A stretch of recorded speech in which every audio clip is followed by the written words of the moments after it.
పరిశుద్ధులైన లూకా రాసినటువంటి సువార్త 2వ అధ్యాయము 14వ వచనాన్ని మనం చదువుకుందాం. సర్వోన్నతమైన స్థలములలో దేవునికి మహిమయు, సర్వోన్నతమైన స్థలములలో దేవునికి మహిమయు, ఆయనకిష్టమైన మనుషులకు భూమి మీద సమాధానమును, ఆయనకిష్టమైన మనుషులకు భూమి మీద సమాధానమును కలుగును గాక అని దేవునికి స్తోత్రము చెల్లించుచూ ఉండెను. చిన్న ప్రార్థన చేసుకుందాం. మహాపరిశుద్ధుడా, ప్రేమ కలిగిన మా ప్రేమైన తండ్రి, కృపాసత్య సంపన్నుడానికి స్తోత్రాలు చెల్లిస్తున్నాం. మా మంచి దేవుడా, దయగల దేవానికి స్తోత్రాలు. మరొకసారి నీ పాదాలు పట్టుకొని ప్రార్థిస్తున్నాం. ఈ వాక్యము ద్వారా నాతో, మాతో, మా అందరితో మాట్లాడి మహిమ మీరు పొందుకోమని యేసు నామములో ప్రార్థిస్తున్నాను తండ్రి. ఆమేన్. హల్లెలూయా.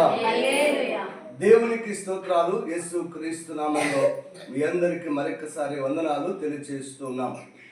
మంచిది నా ప్రియమైన దేవునికి బిడ్డలారా, మరొకసారి ఈ సమయంలో దేవుడు మనతో మాట్లాడడానికి ఒక మంచి సమయాన్ని దేవుడు మనకి ఇచ్చాడు. ఈ సమయంలో దేవుడు మనతో మాట్లాడుతూ ఉండగా మనము జాగ్రత్తగా ఈ కొద్ది నిమిషాలు దేవుని యొక్క మాటలు వినటానికి మనం ప్రయత్నం చేద్దాం. ఎందుకంటే క్రిస్మస్ అనగానే చాలా మంది కూడా సంతోషిస్తూ ఆనందిస్తూ దేవుని యొక్క నామాన్ని గణపరుస్తూ ఉంటారు. అయితే మరలా మనం జ్ఞాపకం చేస్తున్నాడు దేవుడు, ఈ భారతదేశంలో అనేకమైన పండుగలు మనం జరుపుకుంటూ ఉంటాం. ఆ పండుగలు చూస్తే కొన్ని మన భారతదేశానికి పరిమితమై ఉంటాయి, కొన్ని మన భారతదేశంలో కొన్ని రాష్ట్రాలకు మాత్రమే ఆ పండుగలు పరిమితమై ఉంటాయి, కొన్ని పండుగలు మన ప్రాంతానికి లేక మన గ్రామాలకు మాత్రమే పరిమితమై ఉంటాయి. అయితే మనమందరం తెలుసుకోవాల్సిన విషయం ఏంటంటే, క్రిస్మస్ అనగా క్రీస్తు పుట్టినటువంటి ఈ రోజు అనగా క్రిస్మస్ను ప్రపంచంలో దేశాలు 250 దేశాలకు పైగా ఉన్నటువంటి ఈ ప్రపంచము 251 దేశాలలో కూడా జరుపుకునే ఒకే ఒక పండుగ క్రిస్మస్ అనగా క్రీస్తు జన్మించిన పండుగ అన్న విషయాన్ని మనం జ్ఞాపకం చేసుకోవాలి. ఎందుకు అంటే కొన్ని ప్రాంతాలకు కొన్ని పండుగలే ఎందుకు పరిమితం అవుతున్నాయి? మరి ప్రపంచ దేశాలన్నింటిలో క్రీస్తు పుట్టిన జయంతిని లేక పుట్టినటువంటి క్రిస్మస్ ని ఎందుకు ప్రపంచ దేశాలు ఒక గొప్ప ఘనముగా ఎందుకు జరుపుకుంటున్నాయన్న విషయాన్ని ఈ దినాన మనం అందరం తెలుసుకోవాలి. ఈ దినాన మనమందరం గ్రహించాలి. ఎందుకంటే ఆయనను ఈరోజు ప్రపంచమంతా ఆరాధిస్తుందంటే, ప్రపంచమంతా పూజిస్తుందంటే, ప్రపంచమంతా యేసే నిజమైన దేవుడు అని ఆయనను తెలుసుకుంటున్నారంటే ఆ సత్యాన్ని మనము లేక ప్రపంచము కూడా ఒక సత్యాన్ని వారు గ్రహించారు. ఆ సత్యం ఏంటంటే ఇక్కడ చెప్తుంది, యేసు క్రీస్తు యొక్క పుట్టుకకు ముందుగా దేవుని సన్నిధిలో నుంచి దిగి వచ్చిన ఒక దేవుని యొక్క దూత చెప్తుంది. నా ప్రియమైన దేవుని బిడ్డలారా, ఎవరి పుట్టుక ముందు కూడా ఏ దేవుని యొక్క దూత కూడా వారి పుట్టుకల గురించి ముందుగా ఎవరికి తెలియచేయలేదు, ప్రకటించలేదు. ఫలాని వ్యక్తి ఫలాని ప్రాంతంలో లేకపోతే ఫలాని సంవత్సరంలో ఫలాని గృహంలో పుడతారని ఏ వ్యక్తి పుట్టుకల గురించి ఎవరు కూడా తెలియచేయలేదు. అయితే ఇక్కడ మనం గమనించాలి, ఎందుకు గర్భము ధరించినటువంటి ఒక స్త్రీ ఎప్పుడు ప్రసవిస్తుందో కూడా ప్రపంచంలో ఎవరికి కూడా తెలియదు. ఎందుకంటే అది దేవుడు పెట్టినటువంటి రహస్యం. అది ఎప్పుడు నొప్పులు వస్తాయో తెలీదు, ఎప్పుడు జన్మనిస్తుందో కూడా తెలియదు. అయితే ఇక్కడ జ్ఞాపకం చేసుకోవాలి, దేవుని అనగా యేసు క్రీస్తు యొక్క పుట్టుకను, యేసు క్రీస్తు పుట్టుక మునిపే క్రీస్తు పూర్వము కొన్ని వేల సంవత్సరాల క్రితమే ప్రవక్తలందరూ కూడా ప్రవచించారు. ఇదిగో ఫలాని బెత్లెహేము అనేటువంటి ప్రాంతంలో లోకాన్ని ఏలేటువంటి లోకరక్షకుడైన యేసుక్రీస్తు జన్మించబోతున్నాడు. ఈ సత్యాన్ని ప్రవక్తల ద్వారా క్రీస్తు పుట్టుక మునుపు కొన్ని వేల సంవత్సరాల క్రితం ఏం చేశారంట, ప్రవచించారు. ప్రవచనం అనగా జరగబోయే దాని గురించి చెప్పడమే ప్రవచనం. ఆ ప్రవచనము నెరవేర్చబడే సమయం వచ్చింది. ఆ సమయాన్ని దేవుడు జ్ఞాపకం చేస్తున్నాడు. ఆ సమయమునే దేవుని యొక్క దూత ప్రకటిస్తుంది ఏమని? సర్వోన్నతమైన స్థలములలో దేవునికి మహిమ. హల్లెలూయా చెప్దాం, హల్లెలూయా.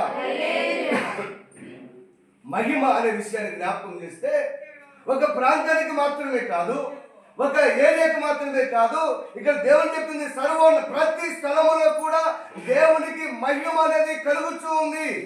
ఈ లోకంలో జన్మించబోతున్నటువంటి యేసు క్రీస్తు ద్వారా ప్రపంచానికి ఒక మహిమ, ప్రపంచానికి ఒక ఆశీర్వాదము, ప్రపంచానికి ఒక దీవెన రాబోతుంది అని దేవుని యొద్ద నుండి అనగా ఆకాశం నుండి దిగి వచ్చినటువంటి ఒక దూత ప్రజలందరికీ ఏం చేస్తుంది? తెలియజేస్తుంది. హల్లెలూయా చెప్దాము, హల్లెలూయా. ఆ దేవుని యొక్క దూత చెబుతున్నటువంటి మాట, అందుకే సర్వోన్నతమైన స్థలములలో దేవునికి మహిమ. దయచేసి మనం గమనించాలి. ఒకసారి మనం వాక్యాన్ని జ్ఞాపకం చేసినట్లయితే దావీదు గారు రాసినటువంటి దావీదు కీర్తనలో 19వ అధ్యాయం 1వ వచనంలో ఈ రీతిగా దేవుని యొక్క వాక్యము మనకు రాయబడి ఉంది.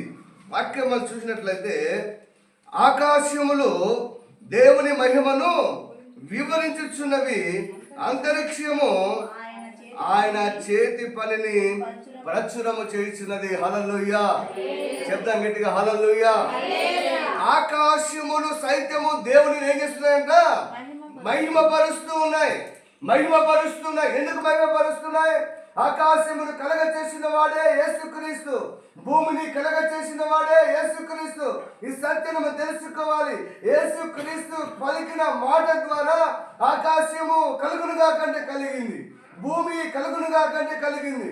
ప్రియులారా మనం తెలుసుకోవాలి, భూమి ఆకాశమును సైతము అంతరిక్షమును సైతము కూడా యేసుక్రీస్తు అనేటువంటి నిజమైన దేవుని లోకరక్షకుడు ఏం చేస్తున్నాయంట?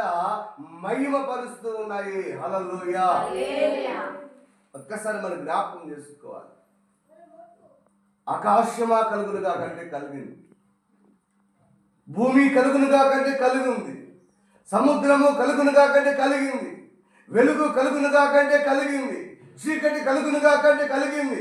అయితే మనం గమనించాలి, ప్రతిదీ ఈ భూమి మీద నిర్మించబడిన ప్రతిదీ కూడా యేసు క్రీస్తు నోటి నుంచి వచ్చిన మాట ద్వారా కలిగాయి.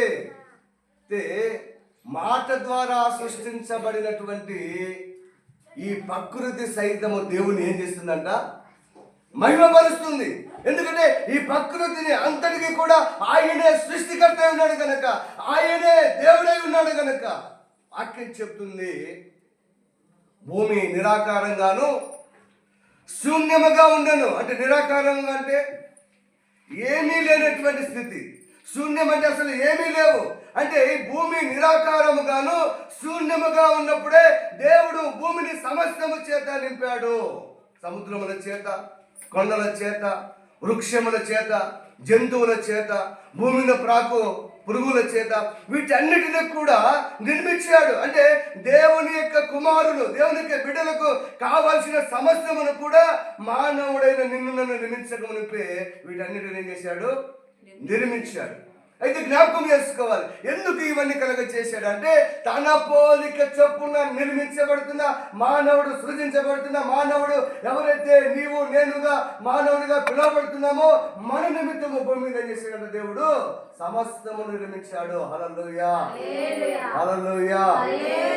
నేను నా పోలిక చొప్పున నిర్మించుకున్నటువంటి, సృజించుకున్నటువంటి నా కుమారులకు, కుమార్తెలకు భూమి మీద ఏది కూడా తక్కువ కాకూడదని దయచేసి జ్ఞాపకం చేసుకోవాలి. అయితే ఈ మాట ద్వారా కలగ చేసినటువంటి అంతరిక్షములు సైతము, ఆకాశము, భూమి సైతము కూడా దేవుని ఏం చేస్తున్నాయంట?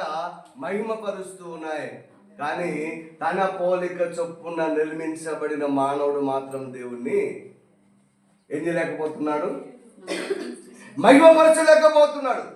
ఎవరిని మహిమపరచాలి, ఎవరిని ఆరాధించాలి, ఎవరిని పూజించాలి, ఎవరు నిజమైన దేవుడు, ఎవరు నిజమైన సత్యమైన దేవుడు అనే సత్యాన్ని ఈ భూమి మీద జీవిస్తున్న మనుషులు గుర్తించలేకపోతున్నారు.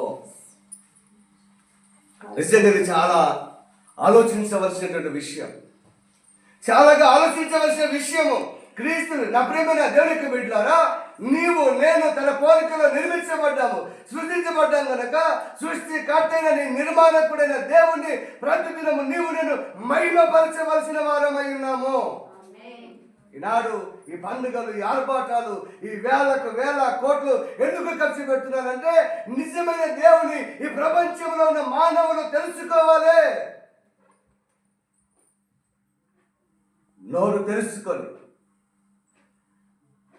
ఆరోగ్యం ఉన్నా లేకపోయినా, సంపద ఉన్నా లేకపోయినా, ఐశ్వర్యం ఉన్నా లేకపోయినా, ఘనత ఉన్నా లేకపోయినా, ఎందుకు ప్రపంచంలో సేవకులు క్రీస్తు సువార్తను ప్రాణాలకు తెగించి ఎందుకు ప్రకటిస్తున్నారంటే నిజమైన దేవుడు ఎవరో ఈ ప్రజలు తెలుసుకోవాలి.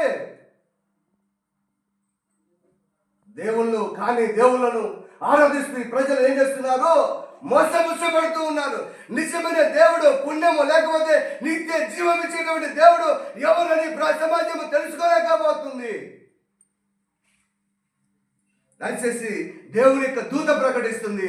అది భూమి మీద మనుషులు నివసిస్తున్న మనుషుల మధ్యకు వచ్చి దేవుని దూత ప్రకటిస్తుంది. సర్వోన్నతమైన స్థానంలో దేవునికి మహిమ. Praise the Lord. హల్లెలూయా. శబ్దం గట్టిగా హల్లెలూయా. అయితే దేవుడు నిన్ను నన్ను కోరుకుంటున్నాడు. దేవుడు నిన్ను నీ పట్ల నా పట్ల ఒక గొప్ప ఆశ లేకపోతే నిరీక్షణ కలిగి ఉన్నాడు. నా దేవుడు సృష్టికర్త అయినటువంటి నా దేవుడు నిజమైన దేవుడని నీవు తెలుసుకొని జీవించగలిగే ఆ జీవితమును నీలో నాలో చూడాలని ఆయన ఏం చేస్తున్నాడు? ఎదురు చూస్తూ ఉన్నాడు. ఒకసారి మనం ఆలోచించండి. క్రీస్తు యొక్క జన్మ, క్రీస్తు యొక్క పుట్టుక ఎంత శ్రేష్టమైందో మనం జ్ఞాపకం చేసుకోవాలి. ఎవరి పుట్టుకను కూడా ప్రపంచంలో కోటాను కోట్ల మంది మనం చూస్తే నా ప్రియమైన బిడ్డలారా 850 కోట్ల మంది ప్రజలు ఈ ప్రపంచంలో ప్రజలు జీవిస్తున్నారు. అన్ని కోట్ల మంది మనుషులు భూమి మీద ఉన్నారు. ఎవరి పుట్టుకను గురించైనా ఆకాశము ఏమైనా ఆశ్చర్యపడిందా? ఎవరి పుట్టుక సందర్భంలోనైనా భూమి ఆశ్చర్యపడిందా? ఎవరి పుట్టుకను గురించైనా కానీ ఈ ప్రపంచంలోనికి భూమికి దేవుని యొక్క దూతలు దిగి వచ్చి ఆ పుట్టుకను గురించి ప్రచురం చేశారా, ప్రకటించారా? లేదు. ఎందుకంటే వాళ్ళందరూ కూడా సృష్టిని నిర్మించినటువంటి నిర్మాణకులు వారు కాదు. యేసు క్రీస్తు ఒకరు మాత్రమే ఈ సృష్టిని నిర్మించిన ఒకే ఒక్క దేవుడు. అందుకే ఆయన సృష్టికర్త కనుక, సృష్టిని నిర్మించిన మహోన్నతమైన దేవుడు కనుక ఆ యేసు క్రీస్తు యొక్క పుట్టుకను దేవుని యొక్క దూతల ముందుగా చేస్తున్నాయి, ప్రకటిస్తూ ఉన్నాయి. హల్లెలూయా, హల్లెలూయా. ఇదిగో ఒక ఆయన ఈ భూమి మీద కృపా సత్య సంపన్నుడిగా మానవుడిగా భూమి మీద జన్మించబోతున్నాడు. ఆ మానవుడిగా జన్మించినటువంటి నిజ లోక రక్షకుడైన యేసుని చూసి ఈ ప్రపంచం అంతా కూడా మహిమ పరచబడి ఒక రోజు ఒక దినము భూమి మీద రాబోతుంది అని ముందుగానే దేవుని యొక్క దూతలు ప్రకటిస్తున్నాయి క్రీస్తు యొక్క సువార్తను. మనకు తెలుసు కదా, పై వచ్చిన పదవిని చూస్తే భయపడకుడి అని చెప్తుంది. భయపడకుడి, ప్రజలందరికీ కలగబోవు మహా సంతోషకరమైన సువర్తమానం నేను నీకు తెలియజేస్తున్నాను. అయ్యా ప్రజలారా, భూమి మీద జీవిస్తున్న మనుషులారా, నీకు మాత్రమే కాదు, నీ కుటుంబానికి మాత్రమే కాదు, ప్రజలందరికీ కూడా కలగజేసే ఒక సంతోషకరమైన సువర్తమానం నేను మీ యొద్దకు నేను తీసుకొని వస్తున్నాను. హల్లెలూయా, హల్లెలూయా. భయపడకుడి. ఏమంట? భయపడకద్దు. గొర్రెల కాపరులతో దేవుని యొక్క దూత చెప్తుంది, ఈ వెలుగును చూసి ఏదో వింత అనుకోవద్దు. ఈ వెలుగు చూసి నువ్వు భయపడవద్దు. ఈ వెలుగు చూసి ఎక్కడి నుంచి వచ్చిందని నువ్వు భయప్రాంతాలకు గురి కావాల్సిన అవసరం లేదు. గొర్రెల కాపరులారా, మీతో ఉన్న సమాజంతోను ప్రపంచంలో ఉన్నటువంటి వారందరికీ చెప్తున్న మాట అంటే మీరు దేనికి భయపడవద్దు. ప్రజలందరికీ కూడా ఒక సంతోషకరమైన శుభవార్తమానం నేను మీ యొద్దకు ఆకాశము నుండి నేను తీసుకొని వచ్చాను. హల్లెలూయా, హల్లెలూయా. దయచేసి మనం గమనించాలి. అందుకే మనుషులు ఈ శుభవర్తమానాన్ని క్రీస్తు యొక్క పుట్టుకల గురించి చెప్తున్నప్పుడు చాలా మంది గ్రహించలేకపోతున్నారు, చాలా మంది తెలుసుకోలేకపోతున్నాడు. ఆయన నిత్యమైనటువంటి దేవుడు. ఆయన ఆ పుట్టుకనే ప్రపంచం అంతా ఈరోజు ఏం చేస్తుంది? ఆ జన్మించిన యేసు క్రీస్తుని ఏం చేస్తుంది? ప్రపంచము ఆరాధిస్తుంది, గణపరుస్తుంది. ఇది శ్రేష్టమైనటువంటి క్రీస్తును నీవు నేను కలిగి ఉన్నా. ఈ నిజమైన దేవుని నువ్వు తెలుసుకోవాలి, ఆరాధించాలి. పూర్ణ మనసుతో పూర్ణ ఆత్మతో నీ దేవుడైన యెహోవాను అనగా యేసుక్రీస్తును నువ్వు సేవించాలి. కరువు వచ్చినా, కాటకం వచ్చినా, శ్రమలు వచ్చినా, నిందలు వచ్చినా, ఆర్థిక పరిస్థితులు బాగున్నా బాగలేకపోయినా, వ్యాధులున్నా వ్యాధులు లేకపోయినా, నిజమైన దేవుని నువ్వు తెలుసుకోగలిగితే నీలో ఉండే ఆనందము సంతోషానికి ఎవరు కూడా వెల కట్టలేదు.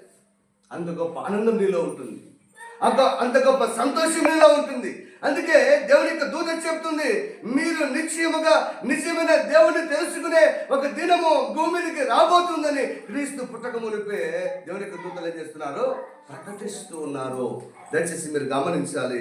కింద వచ్చి చదువుతాను. లూకా సువార్త 2:14 రెండో చరణం చదువుతాం.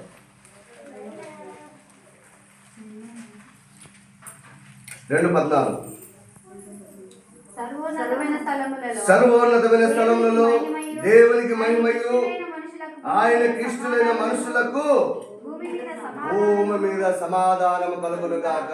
హల్లెలూయా. ఒకటేమో సర్వోన్నతమైన స్థలంలో దేవునికి మహిమ. ఎక్కడ మహిమ?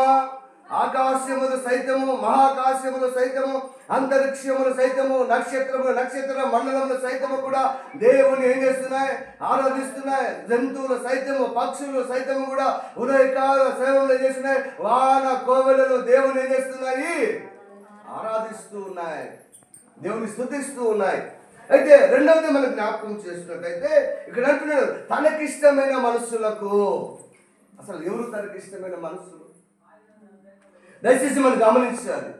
నీవు ఏ వ్యక్తివైనా, ఏ ప్రాంతానికి వ్యక్తివైనా, ఏ దేశానికి సంబంధించిన వ్యక్తివైనా, నీవు దేవుని చేత నిర్మించబడ్డావు, నువ్వు దేవుని చేత సృష్టించబడ్డావు అనే విషయాన్ని నువ్వు మర్చిపోవద్దు. అయితే ఇక్కడ జ్ఞాపకం చేసుకోవాలి, యేసుక్రీస్తు అందరినీ ప్రేమిస్తున్నాడు. ప్రపంచంలో ఉన్న 850 కోట్ల మంది జనాభా కలిగిన ప్రపంచంలో ఉన్న మనుషులందరినీ కూడా యేసు ప్రభు నిజముగా ప్రేమిస్తున్నాడు. వాక్యం చెప్తుంది, యోహాను సువార్త 3:16 ఏం చెప్తుంది? దేవుడు లోకమును ఎంతగానో ప్రేమించును కాగా తన అద్వితీయ కుమారుని ద్వారా ఏ ఒక్కరు నశించట దేవునికి ఇష్టము లేక ఆయన ద్వారా, ఆయన కుమారుడైన యేసుక్రీస్తు ద్వారా ఈ లోకంలో ఉన్న వారిని అనగా ప్రజలను రక్షించడానికి యేసు ప్రభు మానవుడిగా జన్మించాడని వాక్యం మనకు చెప్తుంది. అయితే ఇక్కడ జ్ఞాపకం చేసుకోవాలి నా ప్రేమ దేవుని బిడ్డలారా. ఇక్కడ ఏమంటుంది? తనకిష్టమైన మనుషులు. ఒక మాట యోహాను సువార్త 1వ అధ్యాయము 11వ వచనం చదవండి, ముందుకు వెళ్దాం. యోహాను రాసిన సువార్త. ఆయన తన స్వకీయుల యొద్దకు వచ్చెను, ఆయన స్వకీయులు ఆయనను అంగీకరింపలేదు. హల్లెలూయా. దయచేసి మనం జ్ఞాపకం చేసుకోవాలి, యేసుక్రీస్తు ఎవరి దగ్గరికి వెళ్ళాడంట? స్వర్గీయులు, సొంత జనము. బెత్లెహేములో ఉన్న ఎఫ్రాతా అనబడిన బెత్లెహేములో ఆయన జన్మించినటువంటి ఆ ప్రజల దగ్గరికి వెళితే వారు ఎవరు కూడా అంగీకరించలేదంట.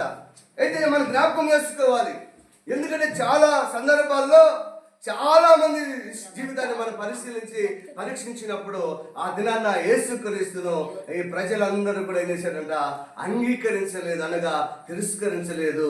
ఈయన దేవుని కుమారుడు అని చెప్తే, ఈయన దేవుని కుమారుడిగా, దేవుడే కుమారుడైన యేసుక్రీస్తుగా ఈ లోకంలో జన్మించాడు అన్నప్పుడు ఆ ప్రజలు యేసుక్రీస్తుని ఏం చేసుకోలేదంట? చేర్చుకోలేదు. ఎందుకు? ఇతను వడ్రంగి వాడైన యేసేపు మరియల కుమారుడు అయిన యేసుక్రీస్తు కాడా? వాళ్ళ సహోదరులు నాతో కూడా లేరా?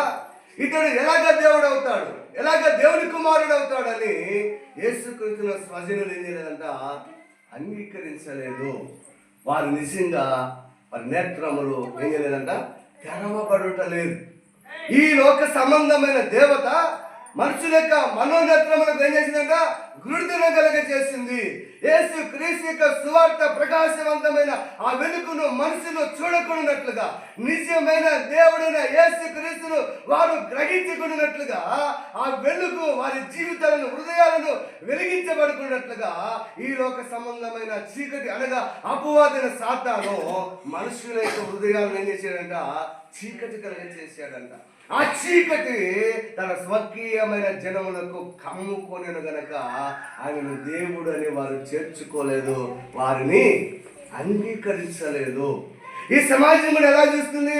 ఇప్పటికీ చెప్తూ ఉన్నారు యేసుక్రీస్తు మన భారతదేశానికి సంబంధించిన దేవుడు కాదని, యేసుక్రీస్తు ఎక్కడి నుంచో విదేశాల నుంచి వచ్చిన దేవుడని కాదు. నా ప్రేమల దేవుని బిడ్డలారా, యేసుక్రీస్తు ప్రపంచంలో ఉన్న ప్రజలందరికీ దేవుడై ఉన్నాడు. ఆయన సృష్టికర్త అయి ఉన్నాడు. ఆయన విదేశీ దేవుడు కాదు. మన భారతదేశాన్ని ప్రేమిస్తున్నటువంటి నిజమైన దేవుడు యేసుక్రీస్తు ఒక్కడే. హల్లెలూయా చెప్పాలి. హల్లెలూయా. ఆయన మనుషులందరి నిమిత్తమే జన్మించాడు. ఒక ప్రాంత ప్రజల కోసం కాదు, ఒక వర్గం కోసం కాదు, ఒక కులాల ప్రజల కోసం కాదు. భూమి మీద ఉన్న మనుషులందరినీ కూడా పాపముల నుండి, శాపముల నుండి, అపరాధముల నుండి, వారి వారి పాపం నుండి విడుదల కలగ చేయడానికి ప్రపంచంలో మానవులందరి నిమిత్తమే ఆయన రక్తము కాచిన ఒకే ఒక్క దేవుడు, ప్రేమిస్తున్న దేవుడు యేసు ప్రభు ఒక్కడు మాత్రమే. ఆయన ప్రపంచ ప్రజలకు ఒకే ఒక్క దేవుడు యేసు ప్రభు. హల్లెలూయా హల్లెలూయా. ఇప్పుడు ఈ ప్రజలు అనుకున్నట్టుగానే అప్పుడే అనుకుంటున్నారు ఇది ఎవరో అన్నట్టుగా కదా. చాలా మంది మనం కూడా మన బంధువులు కనబడుతూ ఉంటే, ఒక స్థాయి పెద్దగా ఉంటే ఏం చేస్తారు? మనందరూ కూడా మన ఎదురుగా ఉన్నా కూడా ఏం చేస్తారు? పరాయి వాళ్ళను పరామర్శించినట్లు కదా, పరాయి వారిని పలకరించినట్టుగా కదా, అసలు చూసి చూడనట్లు పలకరించినట్లు మాట్లాడినట్లు జరుగుతూ ఉంటుంది మన జీవితం. ఎన్నో చూస్తుంటాం మన అనుభవాల్లో. ఈ స్వజనులు కూడా యేసుక్రీస్తుని ఏం చేయలేదంట? అంగీకరించలేదు. దయచేసి గమనించాలి నా ప్రేమ దేవుని బిడ్డలారా. దేవుడి యొక్క వాక్యం చెప్తుంది. 12 వచ్చిన చదువుతాను అన్నాను. తన్ను ఎందరూ అంగీకరించురో వారందరికీ అనగా తన నామమునందు విశ్వాసం ఉంచిన వారికి దేవుని పిల్లలగుటకు ఆయన అధికారమును అనుగ్రహించును. హల్లెలూయా చెప్దాం గట్టిగా. హల్లెలూయా. దేవుడు ఆశిస్తూ ఉన్నాడు ఏమని? తన పోలికలో నిర్మించబడిన, సృజించబడిన ప్రజలు ఎందరైతే నేను నిజముగా దేవుడిని ఎవరైతే అంగీకరిస్తారో, నేను నిజముగా దేవుడును లోకరక్షకుడని ఎవరైతే తెలుసుకుంటారో వారందరిని కూడా తన కుమార్తెలుగా స్వీకరించడానికి ఆయన ఏం చేస్తున్నాడు? ఎదురు చూస్తూ ఉన్నాడు. నా ప్రేమ దేవుని బిడ్డలారా, దయచేసి జ్ఞాపకం చేసుకోవాలి. యేసుక్రీస్తుని ఏం చేయాలంట? ఆ యొక్క తన హృదయంలో, తన నోటితో యేసే నిజమైన దేవుడు అని ఏం చేయాలంట? ఒప్పుకోవాలి, అంగీకరించాలి. చాలా మంది విషయంలో కూడా అంగీకారం చాలా మంది చెప్పడము ఇష్టము ఉండదు. అందుకే ఇక్కడ ఇష్టపడుతున్నాడు. తనకిష్టమైన వారు అనగా తన నామమున ఎరిగిన వారిని తనకిష్టమైన వారిగా దేవుడు ఎంచుకుంటున్నాడు, ఏర్పరచుకుంటున్నాడు. ఎందరిని అంగీకరిస్తారో?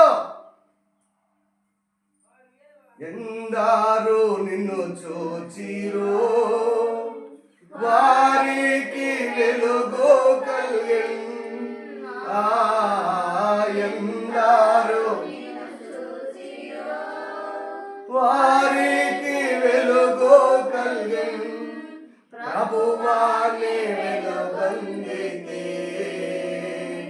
నా జీవపు జ్యోతివి నీవే. ప్రభువాని వెలుగొందితే నా జీవపు జ్యోతివి నీవే. ప్రభువా నిన్ను కొనియాడేదా. హల్లెలూయా హల్లెలూయా. తన నామమునందు విశ్వాసం ఉంచిన వారందరినీ కూడా దేవుని పిల్లలు అగుటకు ఆయన అనుగ్రహమును లేక కృపను ఇచ్చు దేవుడై ఉన్నాడన్న సంగతిని దేవుని యొక్క వాక్యం మనకు బోధిస్తుంది.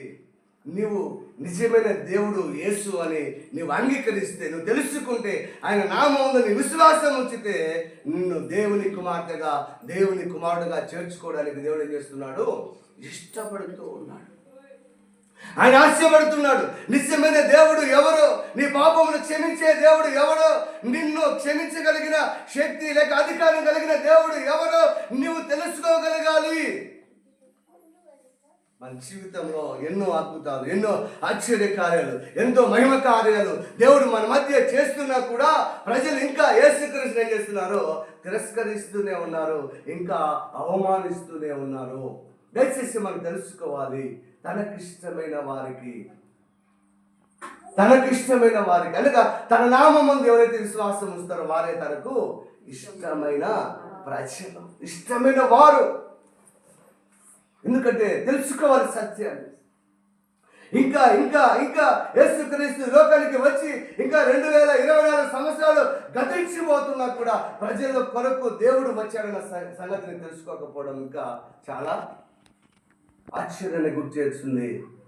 గమనించాలని అప్పుడు మీ దేవుని బిడ్డలారా, యేసుక్రీస్తు నీ కొరకు నా కోసమే భూమి మీదకి దిగి వచ్చాడు. చెప్పండి, యేసుక్రీస్తు నీ కొరకే భూమి మీదకి దిగి వచ్చాడు. యేసుక్రీస్తు నా కొరకే భూమి మీదకి దిగి వచ్చాడు. నేను నశించి నిత్య నరకములో అనగా నిత్య నరకంలోనికి వెళ్ళకున్నట్లుగా ఆ నిత్య నరకములో నుంచి ఒక మనిషిని అగ్నిలో నుంచి లాగినట్లుగా నన్ను అగ్నిలో నుంచి అనగా నరకంలో నుంచి లాగడానికి, వెతికి రక్షించడానికి మనిషి కుమారుడైన యేసుక్రీస్తు లోనికి అనగా ఈ భూమి మీదకి దిగి వచ్చి